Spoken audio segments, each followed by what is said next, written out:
어제부터 300인 이상 사업장에 대한 주 52시간 노동시간 단축 제도가 시행됩니다. 중소벤처기업부가 노동시간 단축 시행 첫 주를 맞아서 중소기업 현장 점검에 나섰습니다. 현장에 다녀온 취재기자와 함께 자세한 이야기들 들어보도록 하겠습니다. 네, 두 기자, 홍종학 중소벤처기업부 장관이 직접 이 현장 점검에 나섰습니다. 네, 맞습니다. 네. 홍종학 중기부 장관은 오늘 오전 경기도에 위치한 중소기업 두 곳을 방문했습니다. 인쇄 회로기판을 제조하는 업체와 알루미늄을 주조하는 업체였는데요. 두 곳 모두 종업원 수가 300명을 넘는 기업으로 어제부터 주 52시간 노동시간 단축이 적용됩니다. 오늘 중기부의 현장 점검은 노동시간 단축 시행 첫 주를 맞아 중소기업 현장의 어려움을 청취하고 정부 지원책을 설명하기 위해 마련됐습니다. 홍종학 장관은 먼저 노동시간 단축을 포함해서 중소기업 운영에 대한 전반적인 애로사항을 듣고 기업 곳곳을 둘러보며 중소기업 노동자들과 대면하는 시간을 가졌습니다.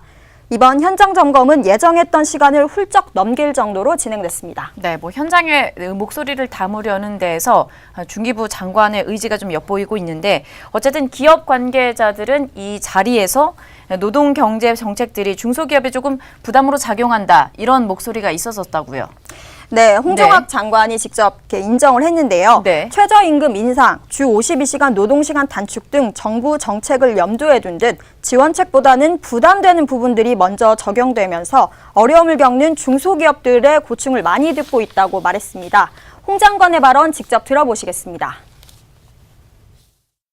불행하게도 우리 중소기업을 이렇게 적극적으로 지원하기 위해서 정책을 펴고 있는데 실제로 이렇게 좋은 점은 아직 나타나지 않는 상황에서 부담이 되는 부분들이 이제 먼저 되다 보니까 현장에서 중소기업들이 굉장히 어렵다는 얘기를 많이 듣고 있습니다. 네, 주 52시간 노동시간의 단축에 대해서 현장의 목소리는 어떻습니까? 네, 우선 기업 입장에선 생산성 하락을 우려하는 목소리가 나왔습니다. 네. 하지만 최근 정부가 제안한 6개월 동안 처벌을 유예하는 이른바 6개월 계도 기간이 있다면 극복할 수 있지 않겠느냐는 이야기도 나왔는데요. 중소기업 관계자의 말 직접 들어보시겠습니다. 이 물량이 극히 많아져가지고 초과된다면 부분적으로 애로사항은 생길 수 있겠지만 글쎄 그거는 뭐라고 하나요? 6개월간 연장해주는 그런 정도의 정책을 도입을 하면 저희들은 많이 효과적으로 생산을 해낼 수 있는 그런 방식이겠죠. 노동자 입장에서는 또 다른 불만이 있나 봐요. 네, 사실 이번 주 52시간 노동시간 단축은 이른바 저녁이 잃는 삶이 가능해지도록 하기 위한 조치였는데요. 네네. 오늘 문재인 대통령은 과로 사회를 벗어나는 계기가 됐으면 좋겠다라고도 말을 했지만 중소기업 현장에선 또 다른 목소리가 나왔습니다. 네. 일하는 시간이 줄어들면서 손에 쥐는 월급이 줄어들고 때문에 저녁이 있는 삶이 가능하겠느냐 하는 되물음이었습니다.